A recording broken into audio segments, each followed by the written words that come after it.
সামনেই তো পৌষ সংক্রান্তি, আর পৌষ সংক্রান্তিতে সবার বাড়িতেই কম বেশি পিঠে হয়, কিন্তু আমাদের ঠাকুমা দিদা মারা যত রকম পিঠে বানাতো এখনকার দিনে অত রকম পিঠে কিন্তু আমরা বানিয়ে উঠতে পারি না। আগে তো দেখতাম এক পৌষ সংক্রান্তিতে আগে সবাই চাল ভিজিয়ে ঢেকিতে করে চাল ভাঙতে যেত। এই ঢেকি জিনিসটা এখন আমাদের বাংলা থেকে প্রায় বিলুপ্ত বলতে গেলে, কারণ অনেক জায়গায় এখন ঢেকি দেখাই যায় না। খুব গ্রাম বাংলার দিকে গেলে হয়তো ঢেকিটা দেখা যায়। তো সে যাই হোক, এখন আমাদের এই মিক্সার মেশিনে ভরসা। প্রতিবার যখন মা বাড়িতে থাকে মাই আমার এই চালের গুঁড়োটা করে দেয়, কিন্তু এই বছর যেহেতু মা বাড়িতে নেই তাই জন্য আমাকেই নিজে হাতে সমস্ত কিছু করতে হচ্ছে। আর আমার বরমশাই আবার একটু খাদ্যপ্রেমী, ও এই সমস্ত খাবার খেতে ভীষণই ভালোবাসে।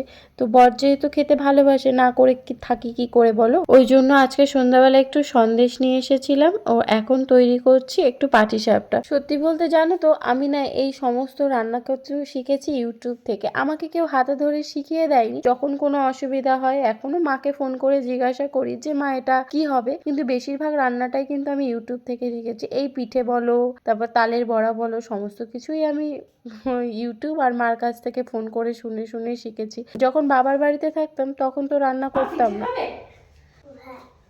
তো আমার মেয়ে না আবার তেলের পিঠেটা খেতে খুব ভালোবাসে ওই পাটিসাপটার থেকে, তো ভাবছি পরে একদিন করে দেবো। কোনো জিনিস রান্না করতে তখনই ভালো লাগে যখন তোমার বাড়ির লোক সেটাকে ভালোবেসে খায়। তো দেখো, বাবার বাড়িতে থাকতে যে মেয়েটা রান্না করতে পারতো না সেই মেয়েটাই আজকে বিয়ের পরে নিজে হাতে চালের গুঁড়োও করলো, আবার পিঠেও বানিয়ে ফেললো।